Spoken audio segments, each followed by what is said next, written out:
오직 나의 나 된 것은 하나님의 은혜입니다. 아멘.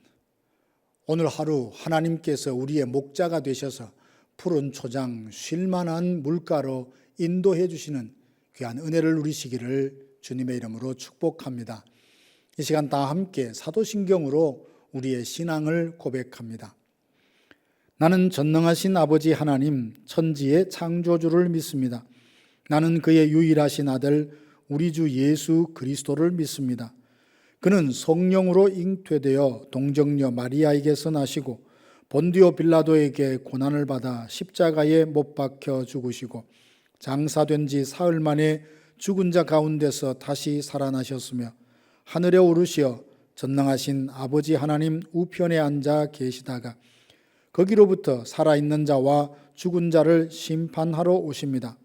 나는 성령을 믿으며 거룩한 공교회와 성도의 교제와 죄를 용서받는 것과 몸의 부활과 영생을 믿습니다. 아멘.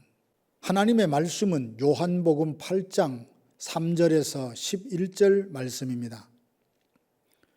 서기관들과 바리새인들이 음행 중에 잡힌 여자를 끌고 와서 가운데 세우고 예수께 말하되 선생이여 이 여자가 간음하다가 현장에서 잡혔나이다. 모세는 율법에 이러한 여자를 돌로 치라 명하였거니와 선생은 어떻게 말하겠나이까? 그들이 이렇게 말함은 고발할 조건을 얻고자 하여 예수를 시험함이러라. 예수께서 몸을 굽히사 손가락으로 땅에 쓰시니 그들이 묻기를 마지 아니하는지라. 이에 일어나 이르시되 너희 중에 죄 없는 자가 먼저 돌로 치라 하시고 다시 몸을 굽혀 손가락으로 땅에 쓰시니 그들이 이 말씀을 듣고 양심의 가책을 느껴 어른으로 시작하여 젊은이까지 하나씩 나가고 오직 예수와 그 가운데 섰는 여자만 남았더라. 예수께서 일어나사 여자 외에 아무도 없는 것을 보시고 이르시되 여자야 너를 고발하던 그들이 어디 있느냐? 너를 정죄한 자가 없느냐? 대답하되 주여 없나이다. 예수께서 이르시되 나도 너를 정죄하지 아니하노니 가서 다시는 죄를 범하지 말라 하시니라. 아멘. 바리새인과 서기관들은 어떻게 해서라도 예수님을 넘어뜨리려고 온갖 올무와 덫을 놓았지만 계획대로 잘 되지 않습니다. 이제는 예수님을 꼼짝없이 덫에 걸리게 할 것이라 생각을 하고 현장에서 간음하는 여인을 끌어와서 가운데 세우고 간음한 여인을 어찌하겠느냐고 묻습니다. 이 상황에서 예수님이 죽이지 말라 하시면 누구든지 남의 아내와 간음하는 자는 반드시 둘 다 죽이라는 모세의 율법을 어긴 자가 되어서 산헤드린 공회에 고발을 당할 것이고 그렇다고 죽이라 하시면 로마법에 저촉이 되니 이러지도 저러지도 못할 상황을 만들었습니다. 이 일을 통해서 사람의 악함을 보게 됩니다.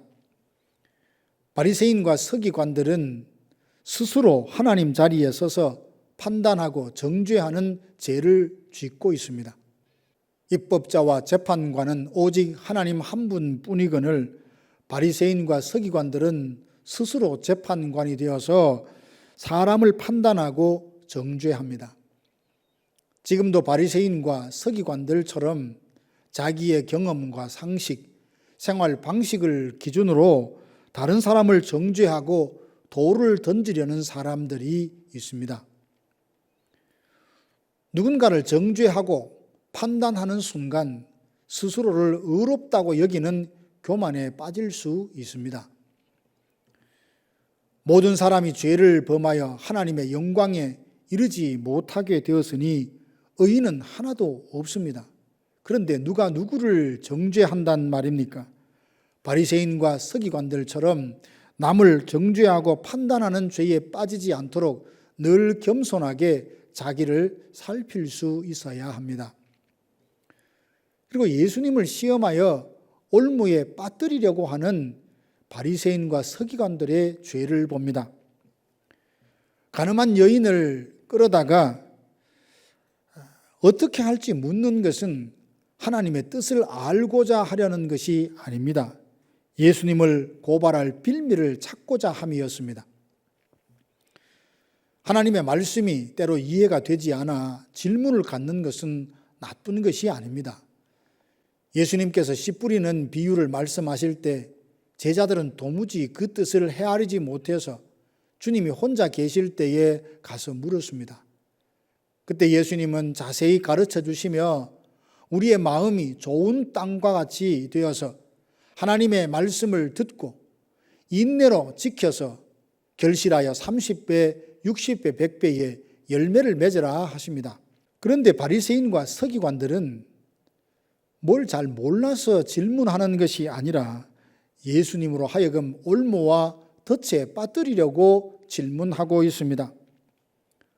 성경에는 분명 하나님을 시험하지 말라 하셨습니다.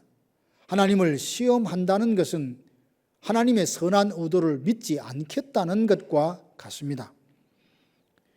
바리새인들은 구약을 잘 알고 있다고 자부하는 사람들로서 구약의 율법을 빙자하여 율법을 어기고 있습니다.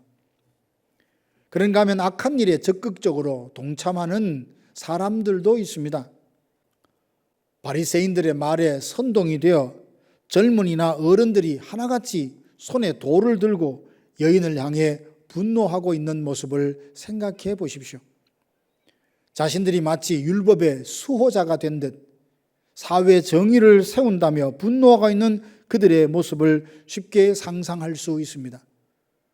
의롭고 선한 일에 동참하라 할 때 미동도 하지 않던 그들이 악한 일에는 적극적으로 동참하는 모습을 봅니다. 스스로 하나님의 자리에 앉아 정죄하며 판단하는가 하면 사람에게 온갖 모멸감과 수치를 안겨주고 선한 일에는 미동도 하지 않다가 악한 일에 적극적으로 동참하는 사람들의 모습을 봅니다. 이 모든 죄를 예수님은 한마디로 정리하십니다. 너희 중에 죄 있는 자가 먼저 돌로 치라.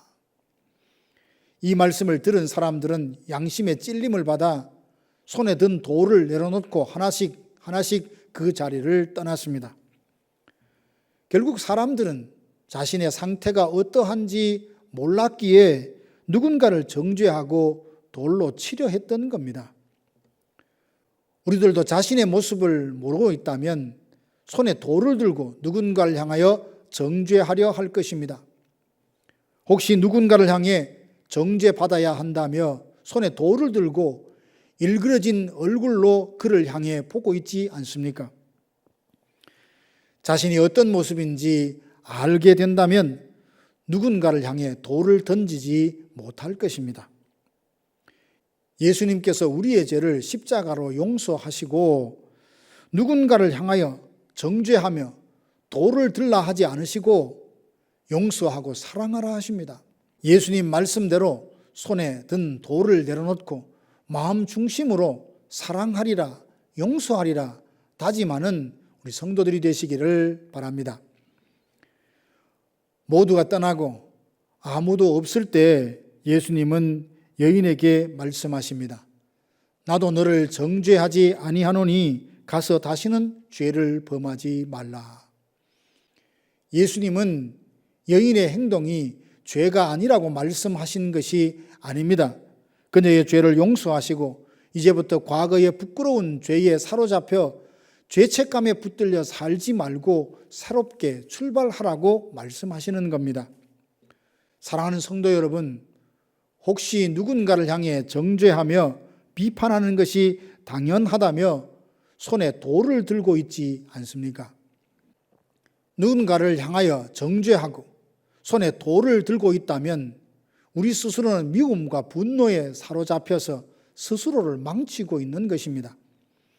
우리 자신이 용서받고 하나님의 은혜를 힘입어 살고 있음을 기억하고 정죄하고 비판하는 것을 멈추고 손에 든 돌을 내려놓으십시다. 오늘 하루 누군가를 향해 돌을 들고 정죄하려는 것을 멈추고 주님의 십자가를 묵상하며 용서하고 용서받음으로써 미움과 분노로부터 자유케 되는 은혜를 누리기를 주님의 이름으로 축복합니다. 다 함께 기도하시겠습니다. 지금은 우리 구주 예수 그리스도의 은혜와 하나님 아버지의 크고 놀라우신 사랑하심과 성령의 위로교통 충만케 하심이 바리새인과 서기관들처럼 교만하거나 자고하지 아니하고 겸손하게 늘 자신을 돌아보며 정죄하기보다는 용서하고 사랑함으로 늘 주님과 함께 동행하며 살리라 다짐하는 사랑하는 성도들 머리 위에 이제로부터 영원토록 함께 있을지어다. 아멘.